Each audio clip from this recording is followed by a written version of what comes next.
Welcome to the Brute Facts Podcast with your host and everybody's favorite Christian, Eddie Kroom. Don't forget to like and subscribe to the channel and hit that notification bell for future content. Welcome to Brute Facts. Man, how do you like that opening right there? That was from a friend of mine, Pasta Mike at Pasta Mike Productions. He does awesome work. Absolutely love it. And he loves me so much that he decided to do a bunch of them for me. So anyway, I have a fantastic guest today, Joe Schmid. He is an author. He has peer-reviewed papers, I believe, that's been submitted. Maybe, I don't know, I'll let him talk about it. I know he's helped out on some things. Anyone that's in philosophy of religion definitely knows who Joe is. So without me talking too much and bringing on the star of the show, let's get ready.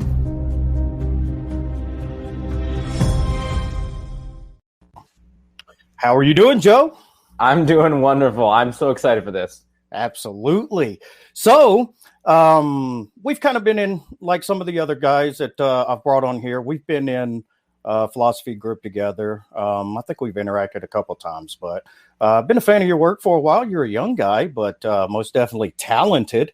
And you like to hang out with one of my favorite atheists, Graham Oppie. So you also run a YouTube channel. What's your YouTube channel? It's Majesty of Reason. It comes from a quote from Baruch Spinoza. And the quote, it's like my favorite quote. It is, what altar of refuge can a man find for himself when he commits treason against the majesty of reason? So absolutely. You got to love Spinoza. Yeah. Spinoza's fantastic. So most people, if they have seen Joe work or do his videos or any of his work or stuff, you probably don't even know if he's a theist or not. Because I know that for a while, I didn't know if Joe was a theist or not. So I think that's a badge of honor, though, because you come at it pretty objectively and understand both sides of it. So where do you stand on that? Yeah, so roughly, the best characterization is probably like agnostic. That's probably the best characterization. Now, there are different ways you can break down what it means to be an agnostic. So I break it down quickly into three different categories. So one of them is just a kind of suspension agnostic, where you just completely suspend your confidence level. Like, you don't say that your confidence level is 0% that God exists, or 100% or 50%. You just suspend it entirely. Another one is an epistemic agnostic. So that's what I would fall into.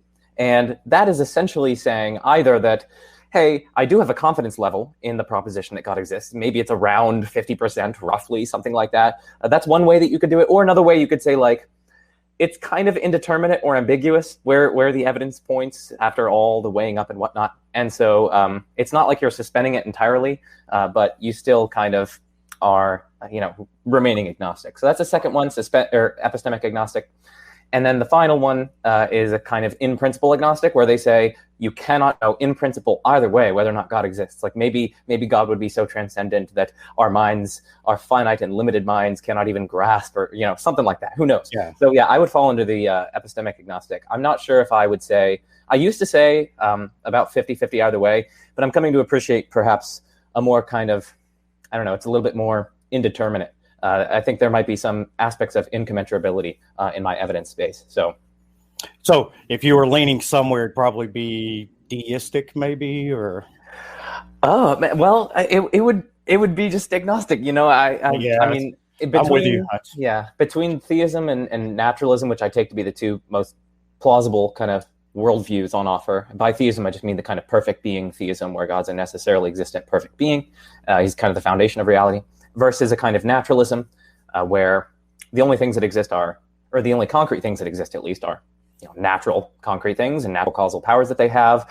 Now, it's hard to define what we mean by natural, but it could be something like spatiotemporal, perhaps, or perhaps something like physical or grounded in the physical. So that would allow for mental properties and whatnot, just as long as they are ultimately explained by physical properties. That's how Paul Draper defines it. But anyway, those are the two main ones that the two main theories that I kind of like to compare, and I'm kind of agnostic on that right now. Okay, yeah, I get that. It's a pretty honest position. I'm one of those that I don't say that I have. I'm a Christian, but I don't have certainty. I kind of lean towards like a Trent Doherty type of, my beliefs and confidence should be, proportionate to each other. So, which is kind of ironic because I started out as a Reformed epistemologist. Oh, wow. And so I was a huge fan of Plantinga. So I just didn't like the, it seemed like a get out of jail free card, for a lot of people who don't do their epistemic duty to, be justified or have confidence in their belief. So, personally, I do kind of fall in line with the more Doherty, Swinburne, Draper kind of approach. But I reckon, because my specialty really isn't in epistemology, so I can't really pick any fights with people who are epistemologists who would be on the more Reformed side or whatever. I'll just stay out of those fights. I'll be like, okay. Well, and that's another thing is it carries the weight, being Reformed epistemology when it's really not even, it doesn't have to do with Reformed theology. So when you say Reformed epistemology, immediately people are thinking presup and all of this. Yeah. So it carries that, that kind of negative connotation with it. Mm-hmm. Yeah, they should find another maybe just call it like some kind of externalist, externalist Christian friendly or something like that. I don't know. Right, yeah, absolutely. I'm just an externalist, and I think that if there's an inner witness of the Holy Spirit, we can be warranted. There we go. We're done. So, so tell us about your journey. How did were you raised as a theist, Christian, or anything, or how did all that work? Yeah, so I was raised Christian, definitely, and very devout. I know some people say devout. I don't know. I'm from the Midwest, so I just say devout. I was from a very devout home, and I remember praying and everything. And I went to Christian private school, K through 12, actually, K through 12th grade. So I've had theology classes basically every day. And around, let's say, okay, so I've always been really interested in debating stuff. And I remember getting my first iPod Touch or something in 4th or 5th grade. I think it was 4th grade. And I immediately got Instagram, and I would go on there and have actual pretty deep discussions on things that were interesting to me, like abortion and other stuff at that time. Yeah. And I would actually debate random people on the internet. And I found that super fun. I just really enjoyed debating, and not this kind of tribalistic, but actually, focusing on the issues and whatnot. So that's go on. I'm sorry. Yeah, that's kind of what happened with me, except I'm a lot older than you. So when we had AOL, and dial-up, and I know back in the telegraph, telegraph. No, I had found myself into a chat room, and it was full of Muslims, and I didn't realize that it was a Muslim chat room, and that kind of started the journey of talking to other people and debating, thinking I knew everything, and of course I didn't know anything. Yeah. But, exactly. So, what settled you on agnosticism? Just the uncertainty of it. That's a good question. So, like I said, 4th, 5th grade, I got this iPod Touch, and I'm really starting to get into questions about abortion, and then that eventually, I don't know, it led me to really like science and philosophy and these kind of bigger questions and whatnot. And so in 7th or 8th grade, we started learning about evolution, and I was just captivated. I was fascinated by it. I remember looking at my hand, and I was like, "Oh, this is the product of hundreds of millions of years of natural selection." I thought it was so beautiful. And of course, I was a theistic evolutionist. So I thought, this is clearly God-guided. I remember reading the BioLogos website and institute and whatnot, watching their videos and everything. Reading a book by, I think, Francis Collins. I think he was the former leader of the NIH or something, maybe NHS. It's called The Language of God. I know exactly what you're talking about. And I really enjoyed that book. And again, this is 7th, 8th-ish grade. And around 9th grade, though, I really started reflecting more on the evolutionary process, the profound suffering and languishing and agony that these non-human animals experienced for hundreds of millions of years before humans ever came onto the scene, before there was anyone, it seems, that could, develop their virtue based on such suffering or whatnot. And that kind of, and moreover, the fact that was kind of part and parcel of God's very means by which he brought about biological diversity. These kind of rocked my boat.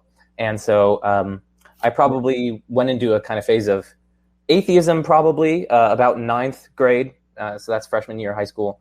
And then from atheism and naturalism, it was actually a kind of robust metaphysical naturalism, because I like the work of Draper and Lauder. Lauder was popularizing it, so I definitely got into Lauder, the Secular Outpost, all that sort of stuff.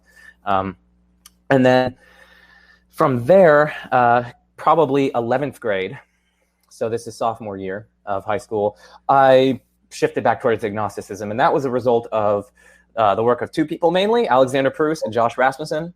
They both brought me to agnosticism. I started finding arguments based on the PSR and things like that for some kind of necessary foundation plausible. And so that kind of pushed me towards agnosticism. I've been there ever since. So.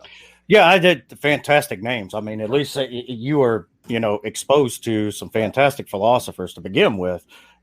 By the way, I've actually sent Josh a message to get him on here. So Josh, if you're listening, where you at, man? No, yes, I love Proust. I love Rasmussen, all of them. It's just, people, seeing Josh and, and Dustin Crummett and all of these young, and even you, man, just seeing all this young talent that's involved in philosophy of religion. It's fantastic because it's a stark contrast from my background. Everybody, people that watch it pretty much know mine, so I won't go over that.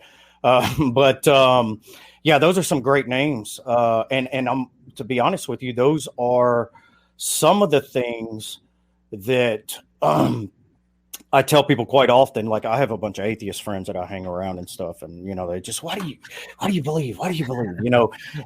And based on those same arguments that you're agnostic is the reason that even if I wasn't a Christian, I think I'd be some kind of deist or pantheist or something like that, because they just to me the arguments are just too convincing. So what coming into agnosticism, so let's see, your background was what denomination were you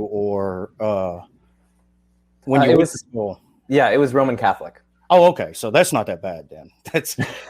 I say that because it's the conflicts, or the the false dichotomy between science. And theology that brought me kind of through a deconstruction phase. Absolutely. So it was because I love science, and evolution it's so obvious. That there's some type of evolution, and seeing all these different things, and I was challenged, and the more that I dug, the more that I realized that some of those doctrines.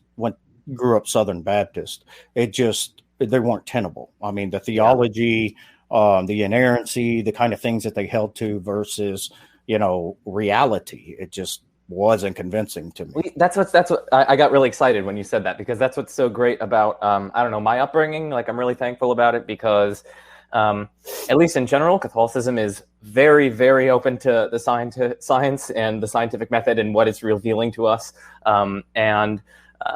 They're very, they were like full-blown teaching evolution in our schools. We even watched a debate between Ken Ham and Bill Nye, and this was like when it actually happened. I was in like 7th grade or something, or like 8th grade, I think, and we actually watched it, and we had to like write a paper on it, and we had to like give our own thoughts, and it was just so fun. It was so great. You said it just.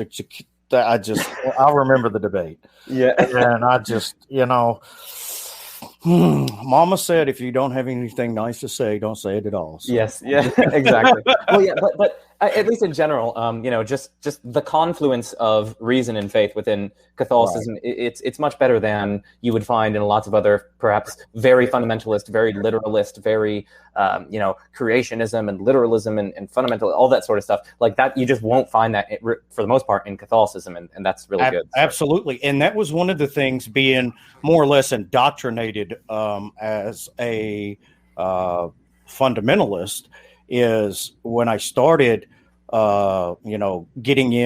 reading more about Christian. First of all, I was stunned at the intellectual richness of the history of Christianity. Yeah.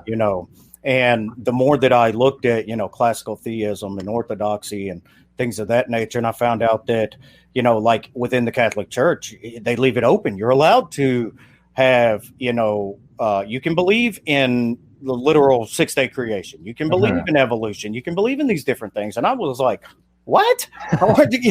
So and honestly, if I need commentary on something that I don't understand completely, a lot of times I'll go to a Catholic commentary or an Orthodox commentary, because it's in most cases they take such a practical approach to it. They use common sense. They use now a lot of their dogmas I don't really get into, but so yeah, that was a cool thing. And then still trying to learn Thomas Aquinas, and all of these ancient, theologians, philosophers, things of that nature. So, yeah, I mean, I did really just want to say also that the kind of fundamentalist, literalist upbringing, that's the perfect way, really, that you can facilitate the growth of atheism. Why? Because you have this very, very binary view of reality. It's either this strict, literalistic, infallible, 6 days, all this sort of stuff. It's this whole package versus the outside world, the atheism. And so it's like, once you see one aspect of this particular thing crumble, well then the Bible's no longer totally infallible, totally, all these other sorts of things. And then you become an atheist as a result of that. It's precisely the binary view of reality that facilitates so much deconversion, I think.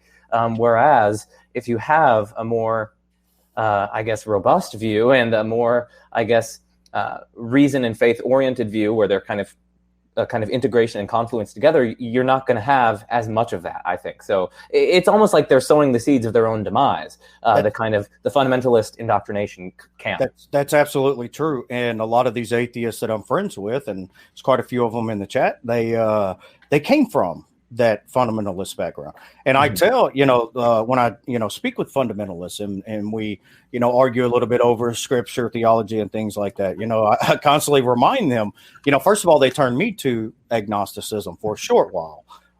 But they're literally an atheist making machine, because they are, they have these untenable views of the world. It's so their approach to scripture is, like you said, it's their approach to life and the world. It's like their worldview is so binary. There's no gray area. You can't have questions. You can't go out and seek for yourself or question God or things of that nature. And it absolutely destroys people. Which it is. It sent me through a spiritual crisis. Because of that. So yeah, that's an excellent point. And if I have any fundamentalists, watching, we love you. It's just, it's the whole structure. It's not specific person per se, or, that they have this nefarious agenda. So I just, I want them to know we're not going to, we didn't start the show to pick on them. So, yeah. So, I watched your talks with Tomaszewski on divine simplicity, which is actually a topic I've been interested in lately, and classical theism in general. And you had mentioned also that your interest is kind of in ontological modal arguments, and I'm one of those that when I first got into Anselm's, I was like, wow, that is like, that's it. That does it. That solves it, And then you hear the other side and different philosophers, you're like, well, crap, that didn't work that well. So, when you talk, I know you do a lot with classical theism, but when you talk about the modal ontological argument, is there a specific version of it that you interact with the most, or? Yeah, so this has mainly been some stuff of like my most recent research. In addition to things on classical theism and divine simplicity and so on, which I do like research in, write papers in, and so on. I'm also getting really interested now in lots of modal ontological argument stuff. So I guess we could probably take a step back and just ask, let's break this down. Like, what do we mean by modality? What do we mean by an ontological argument? And what do we mean by God here? Before I can sort of lay out the argument. So by modality is just the study of modes, like modes of being, like ways that things are. in particular, possibility, necessity, impossibility, and contingency. And so these notions are interdefinable with one another. So take possibility and necessity. So we can say that something is possible just in case it's not necessarily false, or it's not necessarily non-existent. That just means it's possibly existent or possibly true. Moreover, it's also important to note that these kinds of modalities can apply to statements. So something can be necessarily true, like 1 + 1 = 2. Or they can also apply to beings, or like objects or things. And so, for instance, I presumably am not a necessary being or a necessary object because I could have failed to be. I could have not existed. My parents might have never met, say. So these kinds of modalities, possibility, necessity, impossibility, contingency, these apply both to statements and beings. And so, like I said, I was talking about how these are interdefinable. So, something is possible if it's not necessarily false or not necessarily non-existent, and something is necessary just in case it's not possibly false. That is to say, it's necessarily true, right? Or it's not possibly non-existent, and that just means it must exist. It cannot fail to exist. So those are the kinds of, that's really what modality concerns itself with. Now, there are 3 different kinds of possibility that we really need to disentangle if we want to. I'm kind of a layman, so I understand. This is one of the areas that I've done a lot, so I just want to kind of break it down a little bit. That's good. That's easier for some of the people in the audience. So basically, in a nutshell, I'm going to oversimplify it, but when we're talking about modal logic, you have possibility, like he said, you've got possibility, you have necessity, and you have impossibility. So when we use terms like contingency and things like that, basically contingency it means it's not necessarily true or necessarily false. So when we talk about something that's necessarily true, that means it is that way and has to be that way. And possibility would be that it could be false or it could be true. So that's I hope I cleared that up for some of the people that's in the audience. But go ahead with the second part. Yeah, no, I mean you get into the weeds really quickly. But yeah, so there are 3 before we can understand really the ontological argument, we have to distinguish between 3 different kinds of possibility, like what can be the case. So the first kind is logical possibility. So logical possibility just means consistency. It's kind of like consistency of the logical form of some proposition, say. So for instance, if I say that water is not H2O, strictly speaking, that is consistent, right? There's no like formal contradiction, merely that you can deduce from the structure of that proposition, like X is Y. There's no contradiction there. So it's logically possible. And so really, logical possibility is a matter of not entailing or involving a strict contradiction in logical form, in the structure or form or syntactical arrangement of the proposition in question.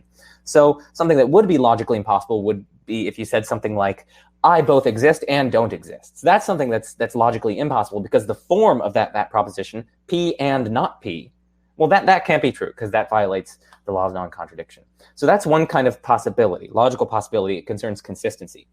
Another kind of possibility, and this will become the most important for the ontological argument, is metaphysical possibility. And so it's hard to define, but roughly you can think of it as what genuinely could have been the case, what genuinely could have obtained in reality. So go back to my example of water is not H2O. That was logically possible, but that's not metaphysically possible because by its very nature, water is H2O. Water is identical with H2O. So there's no possible way that reality could be. Reality just couldn't be such that you have something that's water, but it's not H2O. Like, it just wouldn't be water. Wow. And so, it's difficult to define, and there are different accounts of metaphysical possibility. But you can kind of think of it as like something has to be logically possible to be metaphysically possible. So it obviously has to be consistent. But there's also, you have to like respect the natures of things as well. So like you have to respect the nature of water if you want something to be metaphysically possible. That statement about water is not H2O, that violates the very nature of water. And so that would not be metaphysically possible. So again, for the audience, metaphysical possibility, just think of it as what genuinely could have obtained in reality. That's a good, I think that's a good simplification of it. So, and that's the thing, with metaphysics, if someone doesn't have, an understanding of the background with metaphysics, with, starting with the ancient philosophers, it's really going to be hard to convey. And it's not one of these things that, you hear people say, well, if you really understand it, you could explain it well. Well, it's just not that simple when it comes to metaphysics. So, but just be clear on this point. So,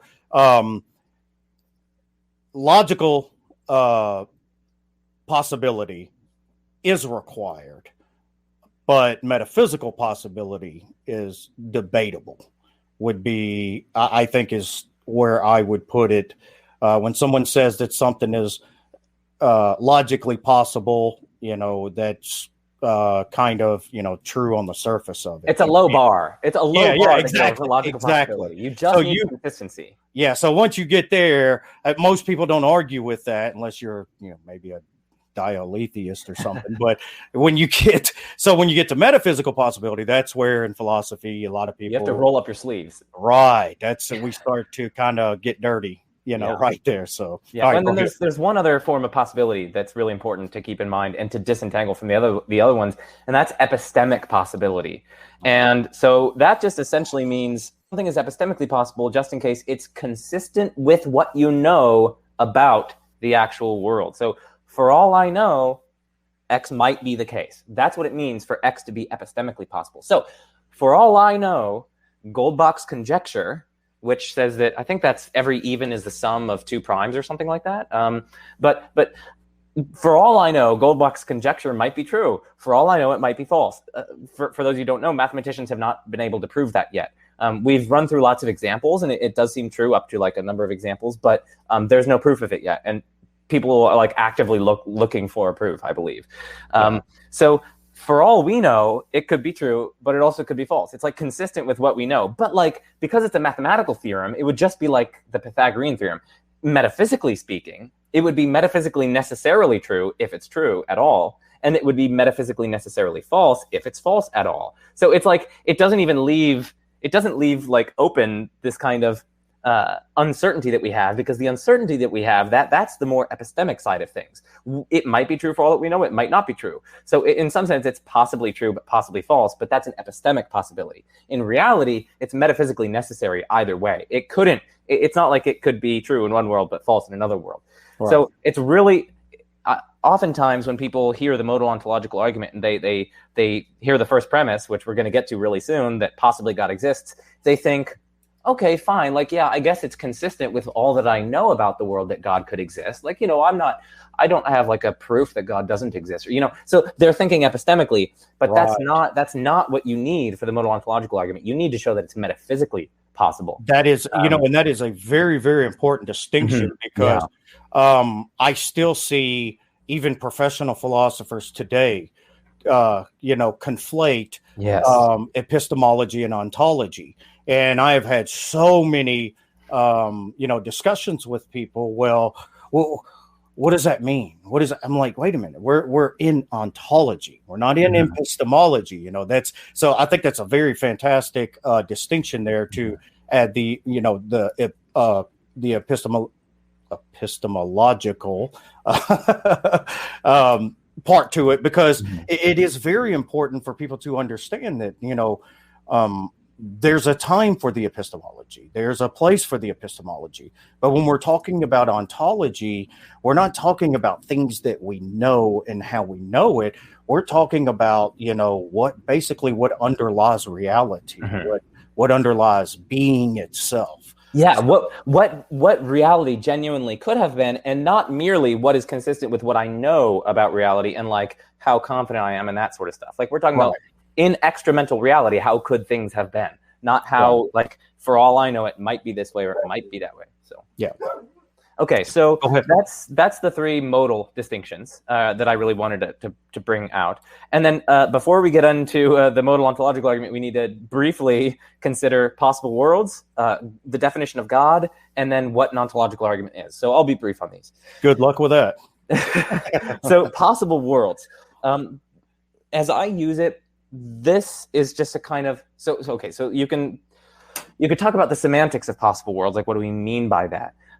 So by possible worlds, I use it as a mere heuristic device. So I'm not saying that there really are these existing things out there called possible worlds. I'm not committing to that. I'm just using it as a kind of semantic device, a heuristic device, to help us get a grip on what we're saying when we say that God is possible or that God is necessary. So possible would be something is possible if it exists in at least one possible world. And it's necessary if it exists or is true in all possible worlds.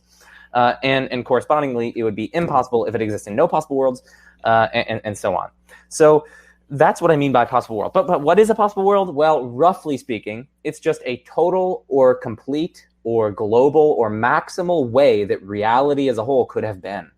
So, basically, like the actual world is one possible world. But presumably, had I sneezed 3 seconds ago, the world configuration would have been different. Like different truths would have been actual, and so in some sense, that could have been the actual world. But it's a different possible world, one with the same history as the actual world, but one wherein I actually sneezed at that time. And perhaps the future is really, really similar, but it's still a different possible world. Right. And so again, this is a heuristic device. So that's possible worlds. The second thing is, what is an ontological argument? Well, I guess. Well, okay, what is an ontological argument? Roughly, it's a kind of armchair argument. You can sit back in your armchair and you can reason from your armchair, from the principles of your own mind and your thinking and your rational thought, that God exists, purportedly, on the basis of an ontological argument. So you can think of it as an a priori proof or an a priori argument. A priori, that's just a fancy word, meaning that the justification for the premises does not rely on things of your experience. So the justification for the premises is independent of what you can experience of the world. And so that's really what we mean by a priori. And usually it's the argument, an ontological argument is based on considerations of like God's nature or God's like the definition of God, and perhaps like the nature of existence, the nature of greatness, and the nature of possibility and necessity. So that's what an ontological argument is. And finally, God. What do we mean by God? So in this context, we just mean, I guess, three things, pretty much. God is an ultimate reality, so he is kind of that most fundamental thing, that ultimate, that independent foundational layer of reality, this foundational being. Secondly, God is a necessary being, so God exists in all possible worlds. He cannot fail to exist. He has a robust grip on existence. And then thirdly, God is perfect. So we mean a necessarily existent, perfect, ultimate being.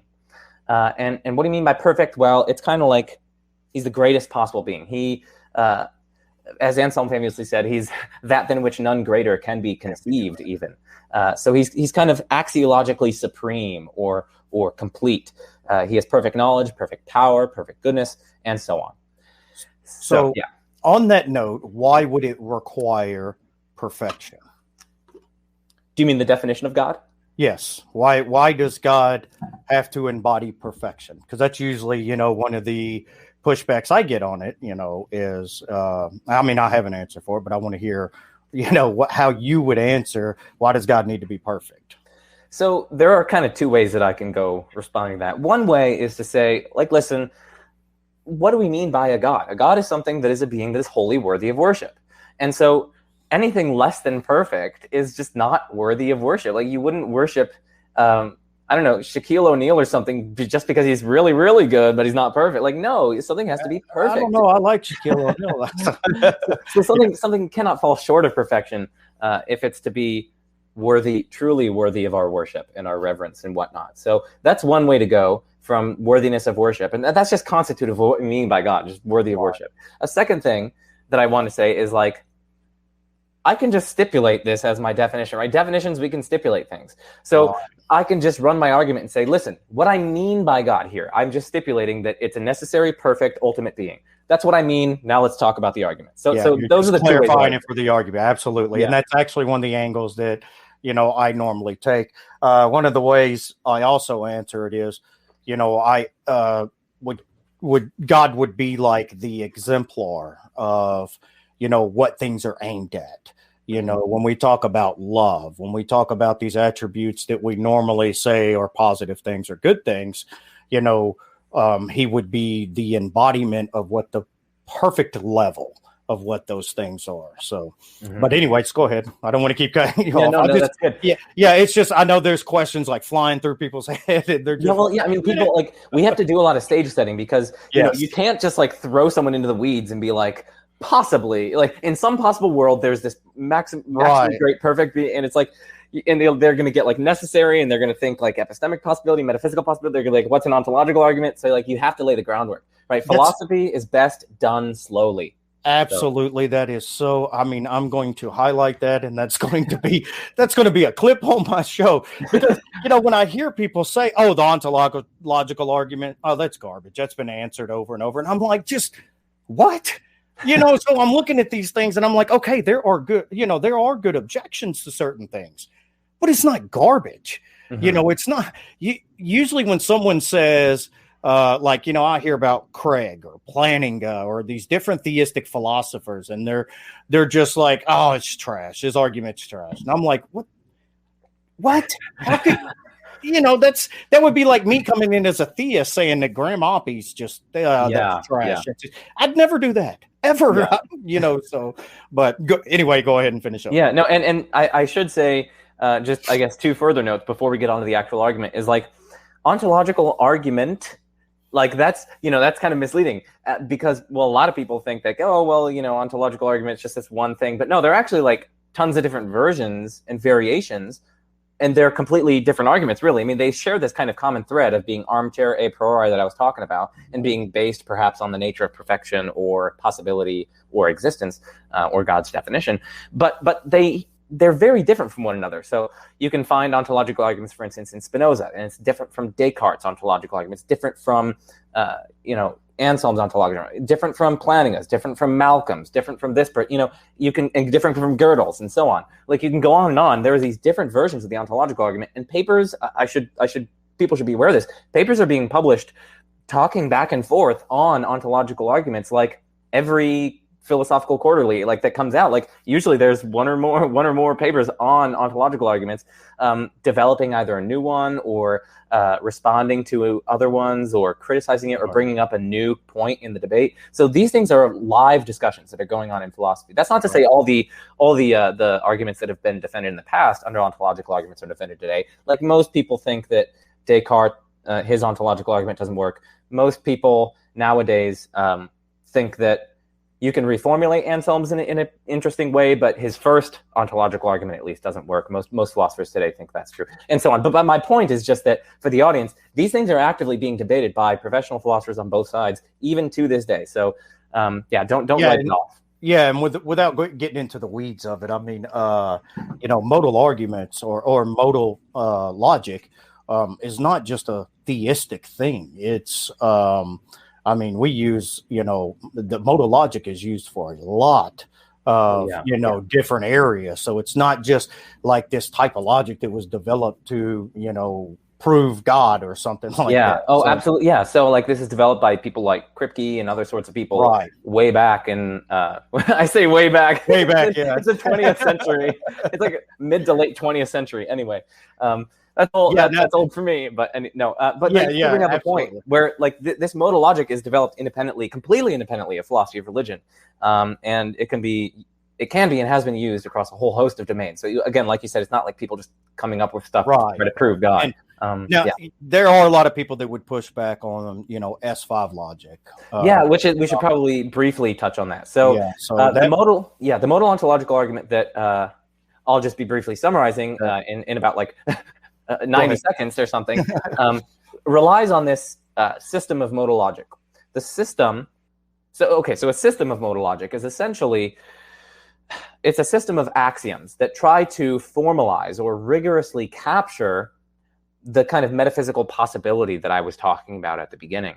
So we're trying to come up with different axioms that relate these different notions of possibility with one another, and trying to really systematize, formalize, and make rigorous our notion of metaphysical possibility. So, for instance, you'll have an axiom like the distribution axiom. So, if it's necessarily the case that A entails B, well, then if it's necessarily the case that A, well, then it's necessarily the case that B. So, like that seems just obvious. And so, a lot of these axioms are going to be argued for and whatnot. But system S5 is one of the stronger versions of modal logic of the systems in question, and it incorporates the axioms that are beneath it. So that would be like S4 and other sorts of things.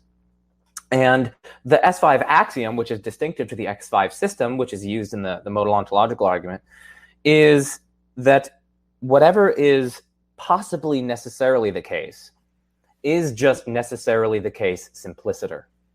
So I'm going to repeat that for the audience. Whatever is possibly necessarily the case is just necessarily the case simpliciter, full stop. And really, this just, you can think of modality in the range of possible worlds under S5 as kind of like a mansion. So you can think of the rooms within the mansion as different possible worlds. And according to S5, you can go from any room in the mansion to any other room. So pick any room you want. Maybe it's on the first floor, maybe it's on the 12th floor or whatever. There is a way that you can get to every other room in the mansion. And so they're like accessible from your own room. And that applies to all the different rooms in question. All of them are accessible from all the others, and so they can all access one another. And so that's really how system S5 conceives of worlds and possibility. Right. So if something is possible in one possible world, well, then it's possible in all the possible worlds. So if something is possible, well, then it's necessarily possible. And moreover, if something is necessarily the case in one world, well, that just means its necessity bleeds out to all the other worlds. Because if you go to that world, that means that thing is necessary in that world because it's possibly necessary. And if it's necessary in that world, well, then from the perspective of that world, that thing holds in all possible worlds. But remember, all possible worlds in the mansion analogy, that's going to be all the rooms, including your own room. So then it's going to be necessarily true in all the worlds, including the actual world. So you can think of the system S5 and how it captures or articulates metaphysical possibility in terms of that mansion. And so if something's possible, it's going to be necessarily possible. That's like if there's a room in the mansion, well, then it can be reached by all the rooms in the mansion. And then if it's possibly necessary, well, then it's just necessary simpliciter. So if it could be the case that it holds in all the rooms, well, then it's actually the case that it holds in all the rooms. So that is enough by way of preliminaries. And now we can get on to the argument. Yeah, now we go over the argument. Yes. I should say, well, one final thing. I should say that not all philosophers are on board with S5. Right. But a large number are. And it's defended completely independently of the modal ontological argument. And it's respectable. It's developed by analytic philosophers completely prior to any reflections on the modal ontological argument. It's respectable. It's defended by metaphysicians. A lot of people think it accurately captures metaphysical modality, but there is controversy there. Yeah, definitely. I think it's Rasmussen's contingency argument is reliant on S5 logic. Yes. So he gives a brief defense of S5 logic on that one too. So all right, so for everybody that's following, we've defined God. He's explained what modal logic is, how we deal with modality, different kinds of possibility, right? Different types of possibilities. This is it's part of the S5 logic system is what this particular argument is utilizing. Which is controversial in academia, so and on that, now he will present his awesome knockdown argument. Okay. So this is just a simplified version of it, and like I said, I didn't come up with this. I'm just conveying it from Alvin Plantinga, and this is really simplified. This is the best way to present it, I think. So it's just one premise, and then you get the conclusion. So here's the one premise: possibly God exists. Conclusion 2, therefore God exists. So how does that follow? Okay, remember S5. S5 says that if something's possibly necessary, well, then it's necessary. So, and remember our definition of God. This is why we laid those foundations earlier. Remember our definition of God. God is a necessary being. So by saying that possibly God exists, we're saying that possibly There is this necessarily existent, perfect, ultimate being. But that means that it's possibly necessarily the case that there is such a being. But by S5, whatever is possibly necessary is just necessary simpliciter. Yeah. So it's just necessary that this being exists. And if it's necessary that this being exists, well, then obviously it actually exists. Wow. So you can deduce using S5 and the definition of God that I was talking about earlier from the mere possibility, and remember, this is metaphysical possibility. We're not talking about epistemic possibility. We're talking about metaphysical possibility. If it's metaphysically possible that God exists, it simply follows that God exists. And so the first premise says, yes, it is indeed true that God possibly exists. And so conclusion, God exists. So that's the argument. So we're done. Goodbye, everyone. No, I'm kidding. That's it. Hey, he solved it. Everything's done. There's no sense even being here and discussing it. So what objections do you have to it? Ooh, okay. So I kind of want to give the lay of the land before giving my own objections. So one kind of objection that people give is just an objection based on incoherence arguments. So they say, well, no, you gave me this notion of God with like perfect knowledge, perfect power. He's perfectly free. He's perfectly rational. He's necessarily existent. That actually isn't possible because it's incoherent. There's some kind of internal incoherency there. So this is, perhaps we can call it the incoherence response. There's also, you can give a response along the lines of a tension response. So you could say, okay, maybe it's not incoherent, but it seems to be in tension with, let's say, for example, lots of seemingly gratuitous or pointless sufferings in the world, like a fawn dying in the forest fire. And if it seems in tension with that, well then we can say, if it's in tension there, well then based on that evidence, we can think that it's probably not actual. And if it's probably not actual, well then it's possibly false. You can say that if it's not actual, well then it's clearly possibly not the case because whatever's actual is possible. And if it's possibly not the case, well then just by S5, you can run the argument in reverse and get that if it's possibly not the case that God exists, well then it's necessarily not the case. Because again, God is a necessary being. So under S5, he's either existing in all possible worlds or in no possible worlds. There's no in between. And so that's an incoherence argument response or a tension argument response. We're just going to focus on the incoherence one. So what might people say on behalf of this? Well, they might say, oh, well, look, God is supposed to be free, but if he's morally perfect, he can't sin. And so he can't do this. He's not free to sin. And so what do you mean he's free? I mean, he's supposed to be morally perfect. So that, they might say that there's some kind of incoherence there. I'm not defending these things. I'm just articulating them. So that's one. Maybe another one they might say, well, listen, God's supposed to be infallibly omniscient. But then, he already knows what actions he's going to perform. And so how could then he be free to, refrain from performing them? It would seem as though he would have, if he had the ability to do otherwise, well, then he would have had the ability to, either make him mistaken in his prior belief, say, or make it be such the case that his prior belief was false. But, intuitively, people think that the past is fixed. You can't, alter the past. Right. There's no use crying over spilled milk. So, and right. There are different ways you can formalize this, but this kind of incoherence argument says that you can't have both a free being that acts freely and an infallibly omniscient being, because infallible omniscience is going to preclude that kind of freedom. And again, I'm not defending these arguments. Right. And then I guess the final, I'm just gesturing towards incoherence arguments. The final incoherence argument that I want to pinpoint is you could say, if God is ultimate, God's supposed to be the ground of everything distinct from him. He's supposed to be that's just what we mean by ultimacy. God is ultimate. He's supposed to be the explanation of all other things apart from himself. But God presumably has distinct properties like omnipotence and omniscience and whatnot. So then that would seem to mean that, and these are essential to God. So that would seem to mean that if God is the ground of everything distinct from God, it would seem that God would have to be the ground of his own essential properties. But so the argument goes, nothing could be the ground of its own essential properties, because in order for something to ground another thing, it would already, as it were, have to exist, and hence have the features that are essential for its existence, right? Grounding is a kind of priority relation. And right. So if X grounds Y, well then X's existence is in some sense prior to Y.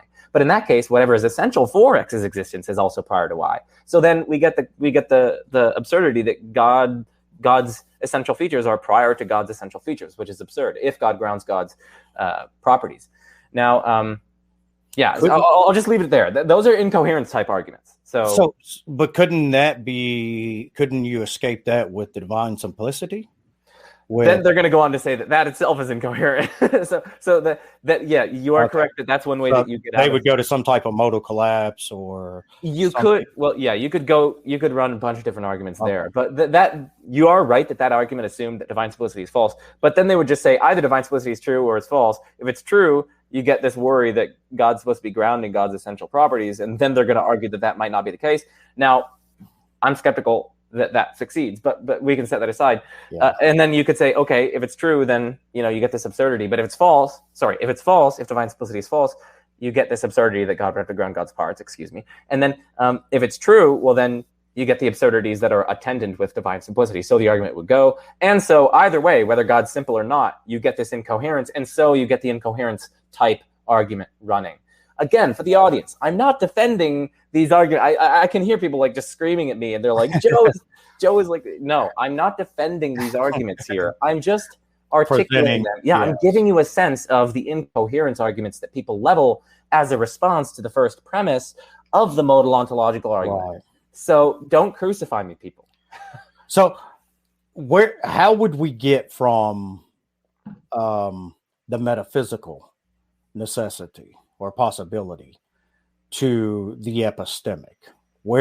How do we bridge epistemology with the necessity of God metaphysically?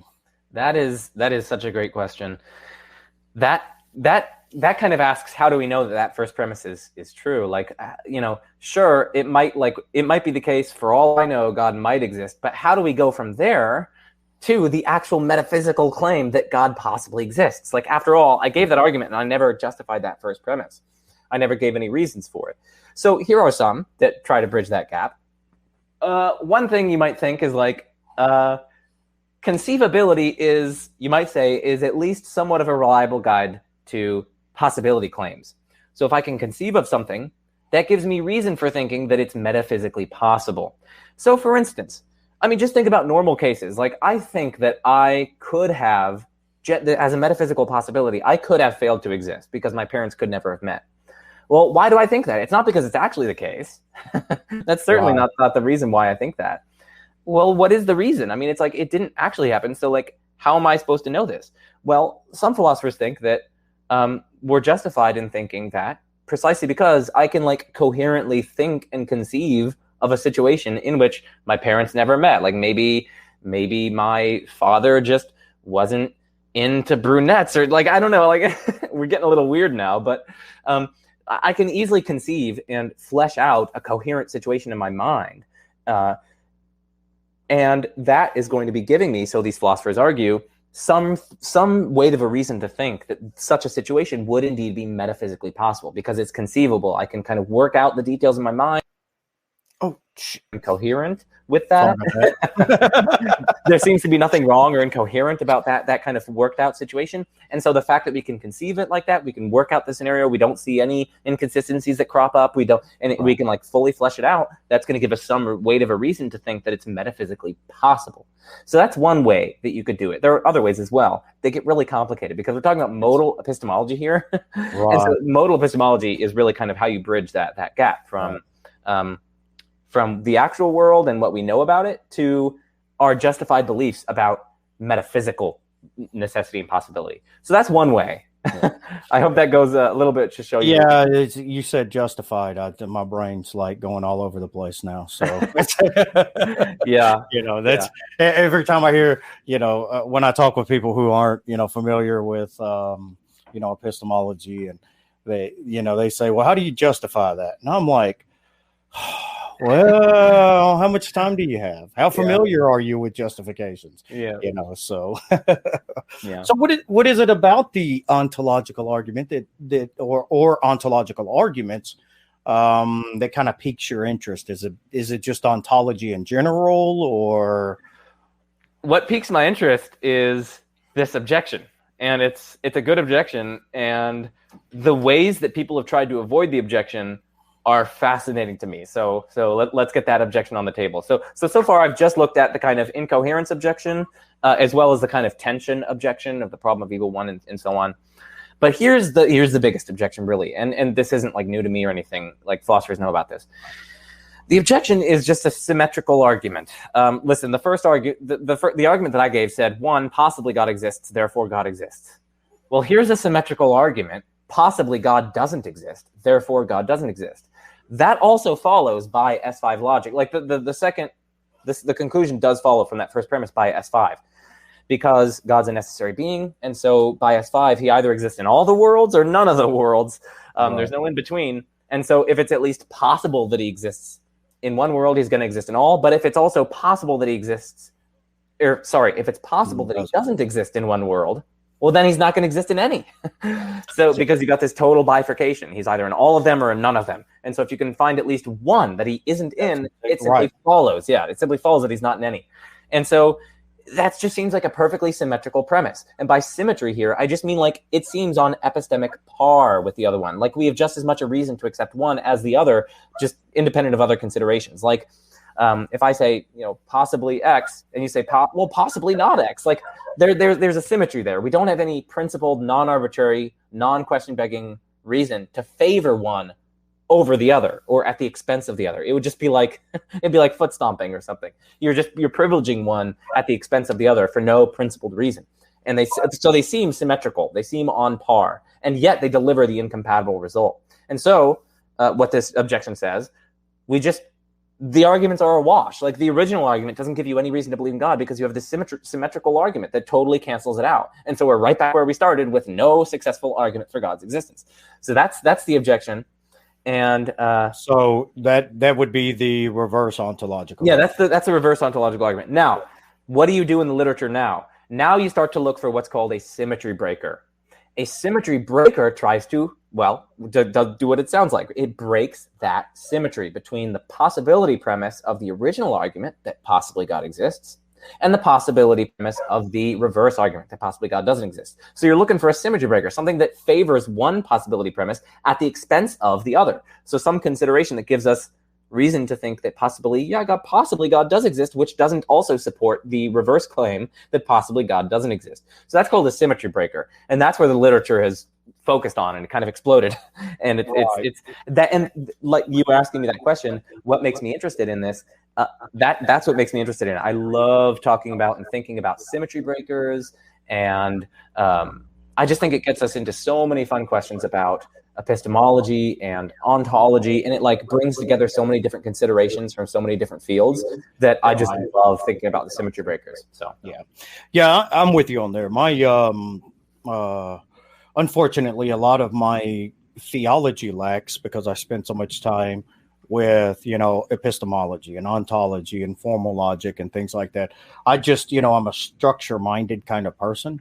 So, when you can combine math, with reality, words, phrases. I've actually been doing a lot of studying lately in semantics and pragmatics, because so many, which is what I love about every video that I've watched of yours where you have talked about an argument or something like that. You're very careful to put the underlying information there. What your definitions are clearly, concisely. This is the paradigm we're working from. This is because I hear people say, "Oh, we're just arguing semantics." Well, that's the crux of the matter. The semantics is what's important. The pragmatics of it. For those who aren't familiar with the semantics is the meaning of what someone says. So you have the syntax is when is the order in how it's put together. Is it properly put together? And then you have semantics of what does that order mean, based on, and then the pragmatics is what does the person talking about it mean?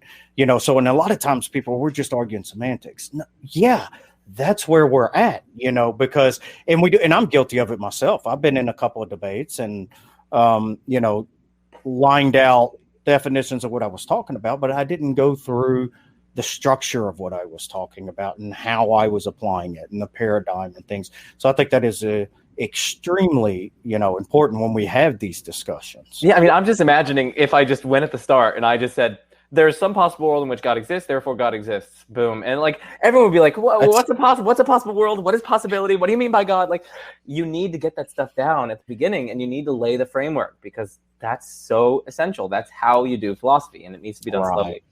And that's where we, falter a lot in general conversations, philosophers or not, is we don't ask, what do you mean by that? We don't ask things like that. We take our understanding we just assume. We apply it, so then you end up with stuff like, oh, ontological arguments are terrible, and it's just like, I just, when I, hear stuff like that, now I'm not, unless you are really into metaphysics, and modal logic and things of that nature, it isn't convincing at all.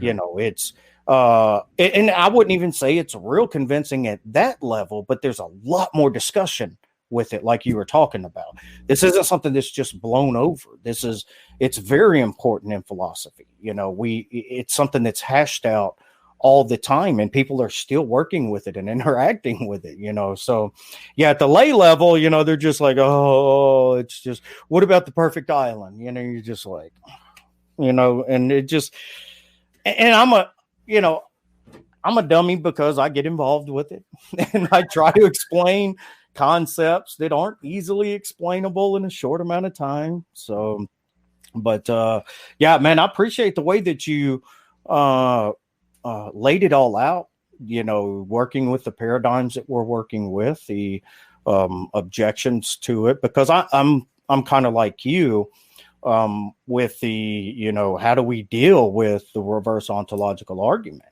It on the face of it, it seems, to be pretty rock solid objection. I have my own opinions about it.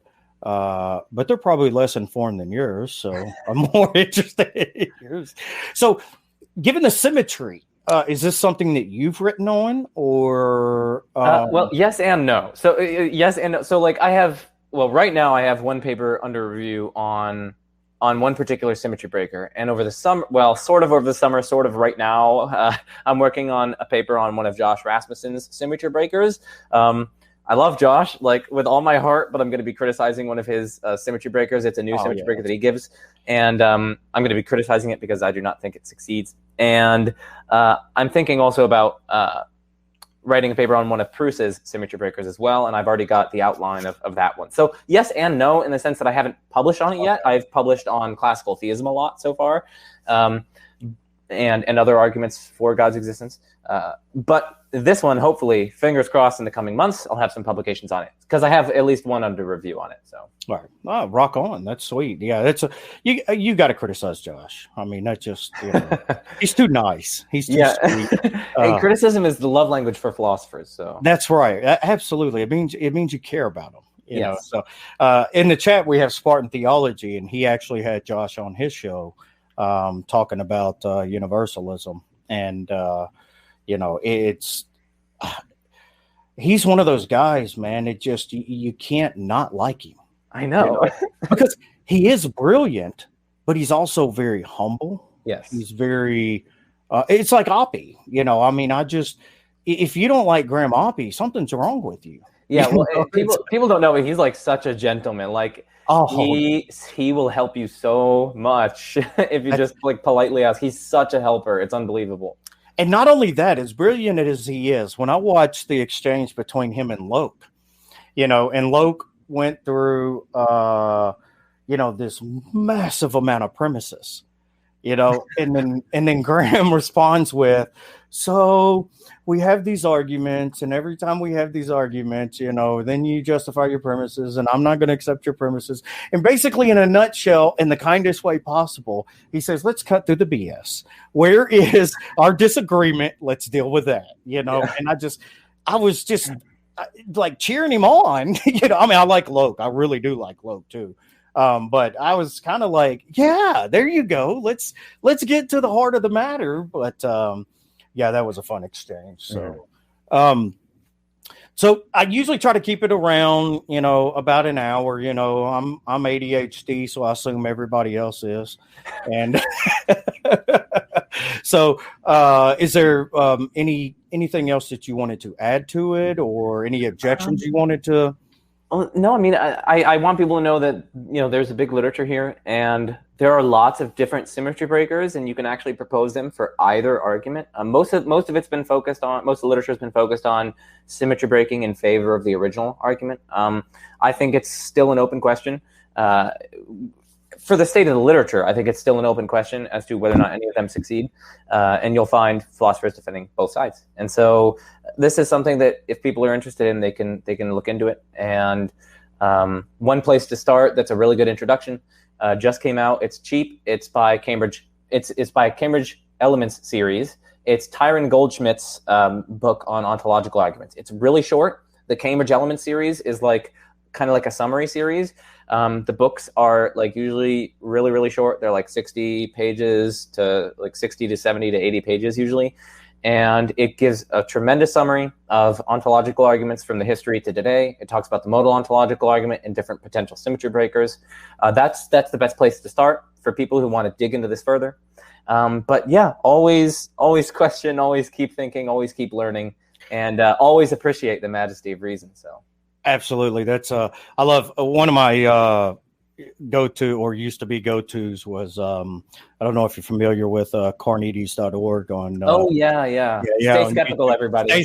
That's right. It was because I am, even though I'm a theist, I'm skeptical by nature. I'm like I was talking about, with certainty and how much as far as justification and what I believe and the confidence in that.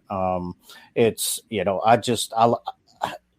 I think there's a healthy dose of skepticism. I think sometimes people are overly skeptic, and if I'm sure you're familiar with Liz Jackson's work, where she talks about the global skeptic versus the local skeptic. If you're going to be a skeptic, you better be a global skeptic because, local skepticism it's a lot harder to try to defend. So I'm going to give you a chance, Joe. I really appreciate you hanging out with us and sharing this argument. It's not too often that I can bring someone on to actually talk about, ontology or ontological arguments or stuff because so many people are bored with it. But I'm like you, man. I'm fascinated by it, So I've said many a times, bless Ben Arbor's heart, man. But he was working on some ontology stuff. It's such a tragedy there. But I was such a fan, man. He was so good at breaking it down for people like me, and man, we're definitely going to miss out on his work. But man, I appreciate it, Joe. Thank you so much for coming on. I'm gonna give you a chance to plug your stuff. So it's all on you now. I'm gonna put the spotlight on you. Yeah, well, thank you for having me on. I really enjoyed this, and I just find this stuff boundlessly fascinating. Talking about ontology, epistemology, all this sort of stuff, and how it relates to philosophy of religion. I guess just where you guys can find me. You can find me at Majesty of Reason. That's my YouTube channel. I also have a blog by that name, and I have a book by that name as well. It's on Amazon. You can find it if you're curious. That's on critical thinking in the context of philosophy. And I guess that's pretty much all. I mean, I also have a Phil Papers site if you guys want to check out some of the papers that I've written and whatnot. But other than that, the main thing is my YouTube channel, Majesty of Reason. So, but again, thank you for this.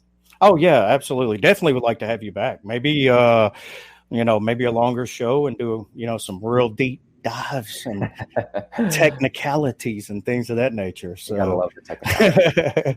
Thank you, bud. I appreciate it. Thanks. So that is this episode. Joe Schmid. He's an author. He's a philosopher. He's a superstar on the up and come up. Yeah, he's young. Don't hold it against him. But his book, I actually downloaded it from Amazon, and it is not actually as if I expected something different, but it's a really good book, and I do highly recommend it. So I've got a few people coming up. I'm going to start doing a lot more shows I'm probably going to do about 2 a week now. I wanted to give an update on my daughter and the situations there. So, I did the show or the little brief update on everything about, stepping back and, kind of spending a little more time, with the family and things of that. So my daughter's responding well to treatment. She has, days that she really doesn't feel good, but it seems like we're on the right path. We've had a couple more wrenches thrown in there. I was actually just recently diagnosed with rheumatoid arthritis on top of my wife being sick with autoimmune disorder and my daughter being sick with autoimmune disorder. I'm less concerned about me and more concerned about them. So that's where we're at now. But I'm a positive guy. I won't be defined by the difficulties that we have. I won't let them defeat us.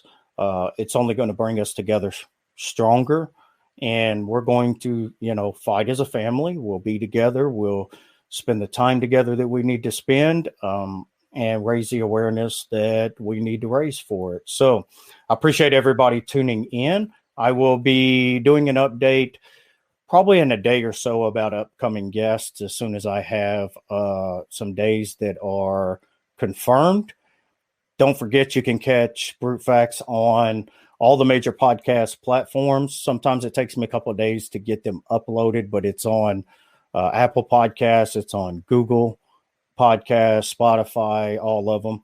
And I want to thank Joe again for coming on and spending the time with us and talking about these deep philosophical things, ones that I happily enjoy talking about. And if you're in the audience and got lost a little bit, sorry, but we got to do these time to time because, this is kind of the crowd that we hang around and, iron sharpens iron. So with that, everybody have a good rest of the week, and I will give updates on upcoming shows, hopefully pretty soon.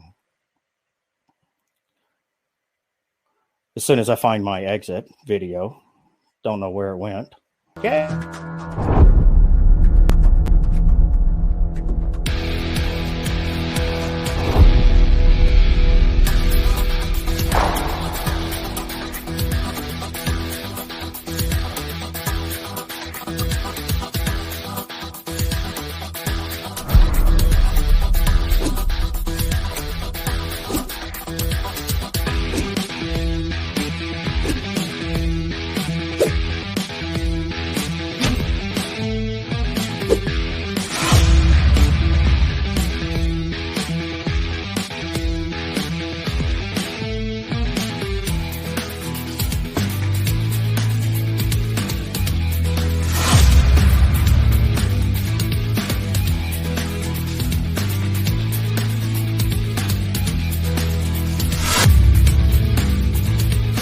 Welcome to the Brute Facts Podcast